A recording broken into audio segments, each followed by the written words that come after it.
сайри Тоҷикистон аз ноҳияи зебоманзару таърихии Муъминобод пешкаши шумо мегардад. бинандагони азиз, мо сайрамонро оғоз менамоем.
ноҳияи Муъминобод 29 декабри соли 1973 таъсис ёфтааст. аз 7 ҷамоат иборат мебошад, яъне ҷамоати шаҳраки Муъминобод, ҷамоати деҳоти ба номи Назаров, Чилдухтарон, Деҳи Баланд, Боғгаӣ ва Шамсиддини Шоҳин, инчунин Балхобӣ. вобаста ба мавқеи ҷуғрофияш Муъминобод мавзеи кӯҳсор буда дар ҷанубу ғарбии Тоҷикистон ҷой гирифтааст. аз шимол бо ноҳияҳои Ховалинг, Тавилдара, аз шарқ бо ноҳияи Шуробод ва аз ҷануб бо шаҳри Кӯлоб ҳамсарҳад аст.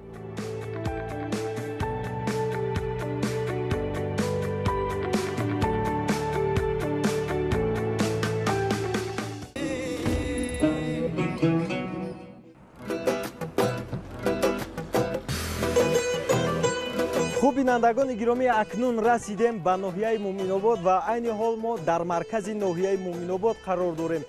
ин кӯча бошад ба номи Исмоили Сомонӣ номгузорӣ шудааст ва ба мо мардуми ин ноҳия гуфтанд ки маҳз дар ана ҳамин кӯча яке аз қалъаҳои номдор дар ноҳияи Муъминобод қалъаи Мир ҷойгир аст ки айни ҳол мо ҷониби он меравем.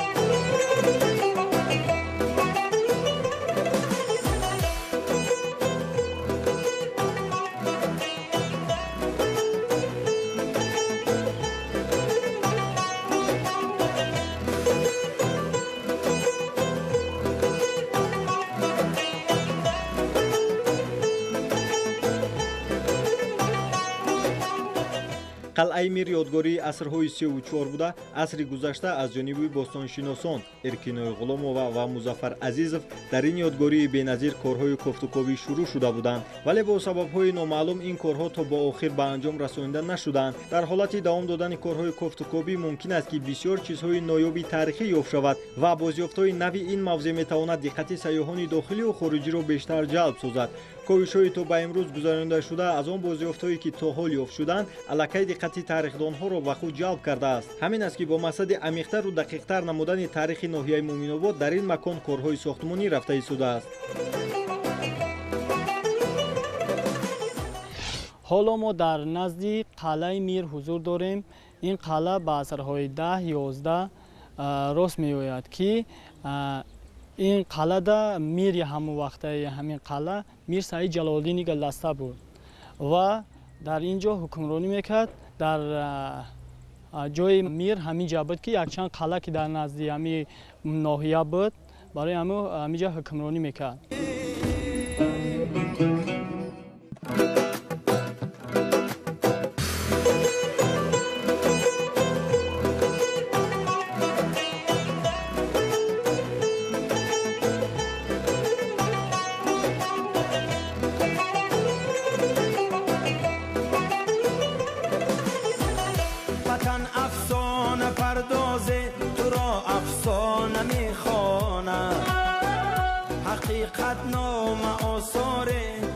قد خانه میخواند، یکی در کوه ساری شاد ماند قصر میبیند، یکی کاشانه ای غم در بغل کاشانه میخواند. وطن ای جان، وطن ای دل، وطن ای سرزمینی گل، بهشتی ما، بهشتی ما، بهشتی ما، بهشتی ما.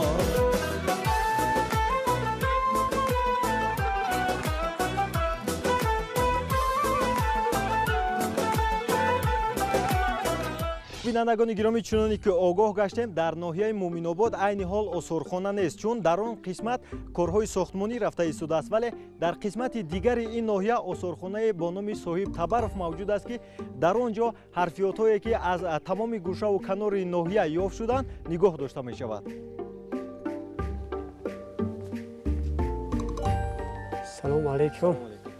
хуб ҳастен ака? саломат. мамаҷон Айтиф аз телевизиони Сафина бо барномаи сайри Тоҷикистон имрӯз меҳмони ноҳияи Муъминобод ҳастем ва чун дар қисмати дигари ноҳия корҳои тармиму барқарорсозӣ дар осорхона рафта истодааст, ба мо гуфтанд ки дар қисмат, дар ҳамин қисмат, масалан дар қисмати шумо ганҷинаи нақдии адабӣ Соҳиб Табаров ҳаст, ки дар он ҷо мо метавонем якчанд ёдгориҳое ки аз таърихи ин ноҳия ёфт шудаанд бинем. ҳастанд ҳамон ёдгориҳо? бале, хуш омадем ба осорхонаи мо ва ганҷинаи мо. марҳамат.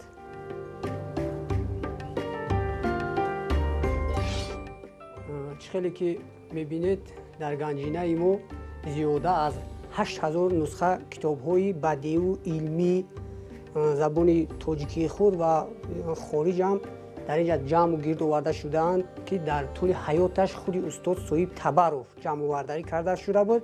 барои имрӯз дар барои халқи Муъминобод хизмат мерасонанд. хеле ки бо шумо мебинед бозёфтҳои таърихие ки аз тамоми гӯшаву канори ноҳия аз тарафи бостоншиносон ҷамъ овардагӣ шуданд, аз сабабе ки дар ноҳияи мо айни ҳол осорхона мавҷуд нест, дар ин ҷо овардаем ва ҷамъ кардагием, бо дар қисмати дигар ба шумо нишон медиҳем. марҳамат. ба қисмати дигар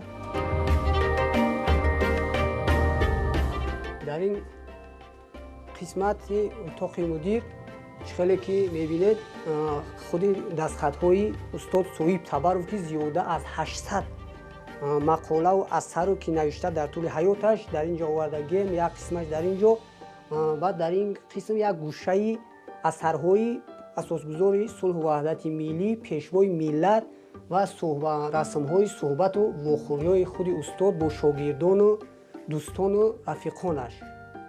дар қисмати дигар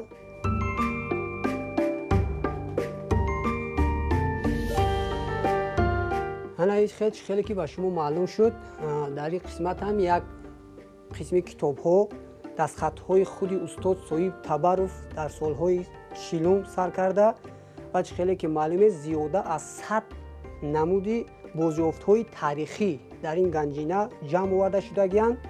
ва дар ин баробар як чизе ҳастааст ки зиёда аз 200 сола пеш мумкин чӣ дошта бошад, ин муҳр аст, муҳри даври пеши подшоҳиё, ки ҳар кадоми онҳо ба худ як чизи хос дошт, мақсад як расм ё як чизи хос дошт, ки як тараф муҳр, як тараф печати даврои қадими гузашта.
мақбараи саид ҳасан шоҳи хомӯш тахминан ба асрҳои 11-12 рост меояд. ин орифи бузург марди исфаҳонӣ буда бо мақсади таблиғи таассуф ба ин сарзамин ба воситаи шуғнон ба чорсу муъминободи имрӯза меояд, ки баъди чанд муддат шоҳи хомӯш аз дарвоз гузашта ба мулки хатлони Доруламон ташриф намуда ба чорсуи шаҳри муъминобод расида бо мир Саид Ҷалолиддини Гулдаста мулоқот менамояд.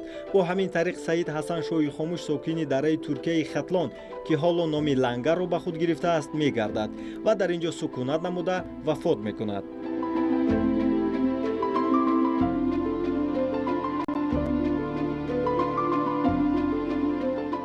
солҳое ки кӯдак будем инҷо ба ин дараҷа зебову хушманзара набуд ва ба шарофати истиқлолияти ҷумҳурии Тоҷикистон зебо шуд ва ҳоло чӣ хеле ки мо мебинем дар ин ҷо яке аз ҷойҳои сайёҳӣ ба шуморида мешаванд.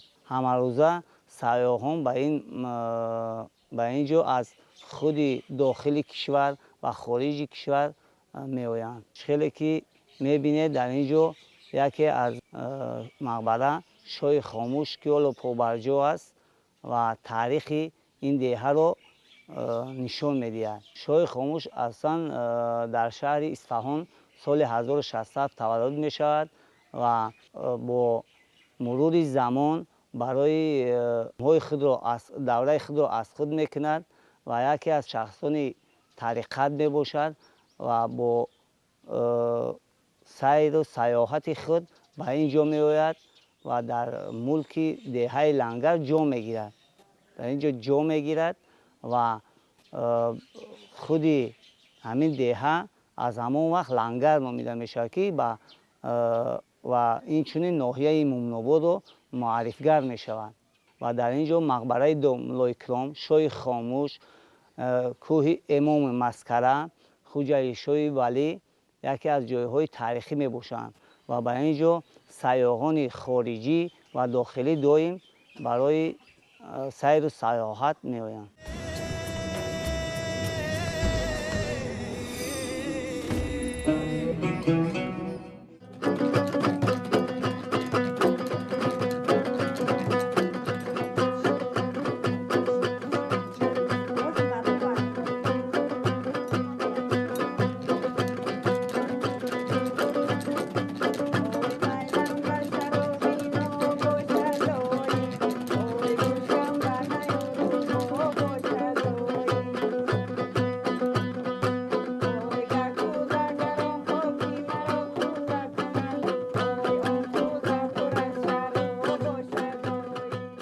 тоҷикон аз қадим мардуми ҳунарманд ва ҳунардӯстдор буданд. ҳунар дар Тоҷикистон ҳамеша қадрдонӣ мешуд ва ҳунарманд болонишин буд. имрӯз низ ҳунар ва ҳунарманд қадру манзалати хоса дорад. ҳунармандони тоҷик кори падару бобо ва гузаштагону устодони худро идома дода истоданд. маҳсули меҳнати онҳо ҳоло ҳам барои сокинони кишвар арзишманд буда, барои сайёҳони хориҷӣ ҷолиб ва тааҷҷуббарангез аст.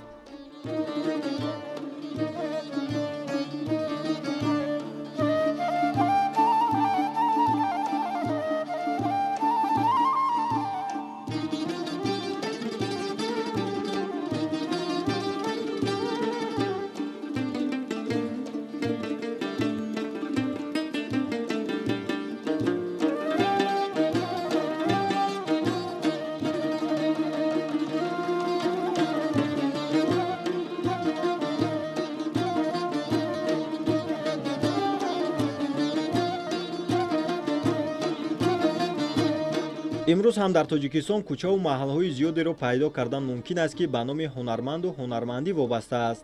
ин аз он гувоҳӣ медиҳад, ки сокинони ин маҳалҳо ҳунармандони моҳиру чирадаст буданд, ки маҳсули офаридаи онҳо харидорони зиёд дошт ва шогирдонашон кори онҳоро идома дода то ба имрӯз расонида истоданд.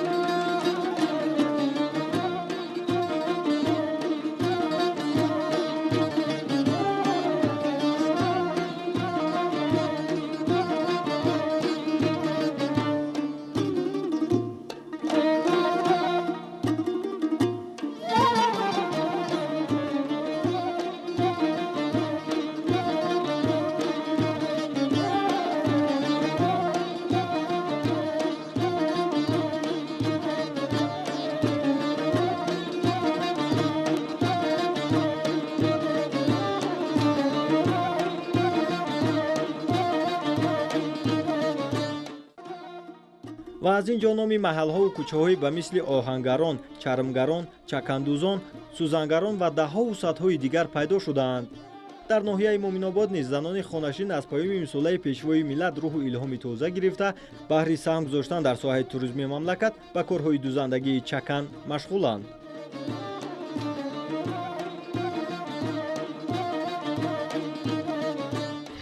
имрӯз мо хушбахттарин зану ҳастем ки дар чунин давлати тинҷ амон обод зиндагӣ мекунем. хушбахти мо зану бо дар ҳамин ҳастае ки мо зануро сарҷам гардондааст. занои ҳунарманд ҷавонора насли ҷавона барои ояндаи худшон ҳунарҳоро ёд додестанд ки насл ба насл ба мерос бараванд ҳамин ҳунарҳои мо, чунки агар мо наслҳои ҷавона ёд надиҳем ҳунарҳо аз байн мераванд. барои ҳар як халқа ҳар як миллата аз ҳунараш мешношанд, аз сару либоси миллии худаш мешношанд ки ҳамин кадом миллат ҳастад. ҳози занҳои мо ба духтани чаканҳо сар кор доранд, чунки чакан ҳунари қадимаи аҷдодии мо ҳастад ки мо дар як нақши чакане ки нишон метем, мо аз қалам кашидан сар мекунем аз материали сабз, сурх, сафед, материале ки мувофиқ ба таби дили ҳамо либоспӯш ҳастад. мо аввал ҳамон материала мегирем, пора мекунем ва ҳамора аввал мо қалам мекашем дар болои ҳамон материал. баъд ба мувофиқи ҳамон қалами кашидагӣ мо худмон мо пила тайёр мекунем, ришта тайёр мекунем ки мо рамзи зебогира, рамзи баҳора нишон метем. дар ҳар як гуле ки зани тоҷик медӯза ҳамора ранга мешнона, гӯё ки рамзи ҳар як гули гиёҳи баҳори тоҷикистоне ки касе бина мега ки ҳамин хонада вақти дар хонаи арӯси тоҷик медрой мегӯй ки баҳор даем, чунки ҳамаи ҳамо ба нақши нигор оро додагӣ астад. ба ҳамин хотир мо нақши зебогии ҳамин дунёро мо тасвир мекунем дар ҳамон нақши тоҷикии худмон. агар ки мо мисол дар даври пеш мо ҳамира ба пилаи тоҷикӣ қатъӣ мекардем, пилара мериштанд, дар чарха мериштанд, тов медоданд, хай ранг мекарданд, корш андак мушкилтар буд. ҳозир мо ҳамин пилоро ай бозорҳо, ай магазинҳо дастрас мекунем, ҳам рангшон намера, ҳам сифатшон хуб астад. ҳамин нақши мо хубу беҳтар мебирояд. мо ҳамин ҳунарҳои қадимаи чакандузира, ҳамин ҳунарҳоро мо аз модарои худмон, аз бибиҳои худмон омӯхта будем. вақте ки мо аз бибиҳои худмон, аз модарҳои худмон омӯхтаем, барои чӣ мо ба насли ояндаи ҷавони худмон ҳамира наомӯзем? чунки агар вақте ки мо ира наомӯзем, ин ҳунар албатта аз байн меравад. мо бояд ҳунари тоҷика сайқал батем, рушд батем, то ин ки ҳар як туристе ки ба ноҳияи Муъминобод меяд, ба тоҷикистони гулгулшукуфон меяд, аз давлати тоҷикистон як тасаввурот ба худаш бурда битона. ҳунари зани тоҷика бурда дар тамоми рӯи дунё нишон дода битона ки дар тоҷикистон чунин занои ҳунарманд ҳастад. ба ҳамин хотир мо албатта ба насли ҷавон, ба набираҳои худмон, ба ҳамин духтарако мо аз хурдишон ҳамин ҳунарҳоро меомӯзем.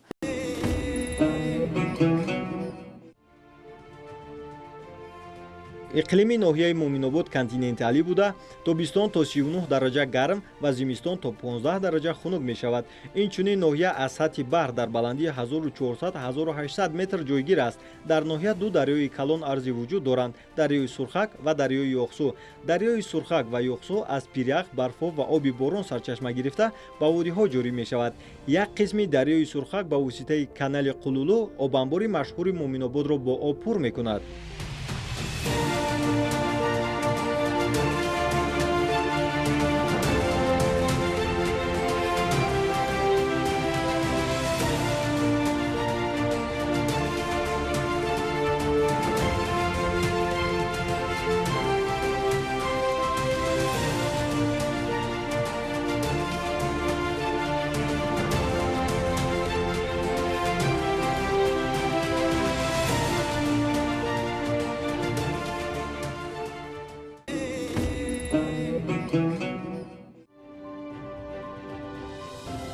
мамнунгоҳи табиии Чилдухтарон яке аз ёдгориҳои беназири табиат дар шимолу шарқии ноҳия ҷойгир буда, дар масофаи тақрибан 28 километр дуртар аз маркази ноҳия ҷойгир мебошад. мо ҳайати эҷодии барномаи сайри Тоҷикистон бо мақсади аз наздик дидани ин манзараҳои зебо ва ба шумо нишон додани он меравем ба сӯи кӯҳи Чилдухтарон.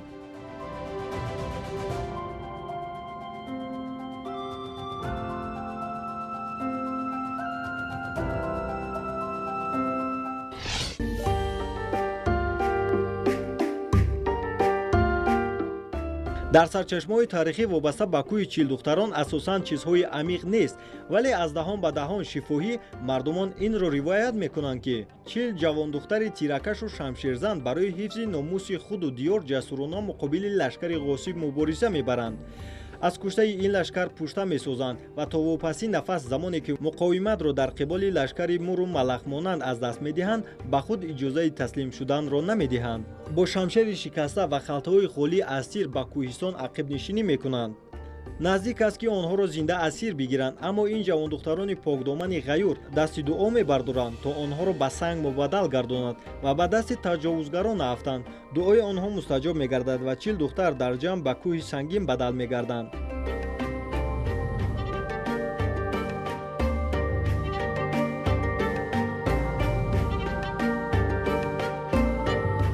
лашкари ғосиб аз ин ба даҳшат афтода фавран ин мавзеъро тарк мекунад. муборизаи ҷавондухтарон замоне ба вуқӯъ меояд ки дар пайи як шабеҳун тамоми марду зани ин мавзеъ кушта мешаванд. ин ривояте аз атрофи кӯҳи зебоманзари чилдухтарон дар ноҳияи муминобод дар ҷануби тоҷикистони азизу маҳбуб, ки ба назар гӯё дар он мавзеъ аз санги сурхтоб ба фарози кӯҳ пайкараҳо барсохтаанд. аслан воқеат ва дар кадом давру замон ба вуқӯъ пайвастани ин ҳодисаҳоро касе намедонад. яке инро ба замони ҳуҷуми мақдуниҳо, дигаре ба забони турку, аъробу муғул ва ё русҳо марбут медонанд.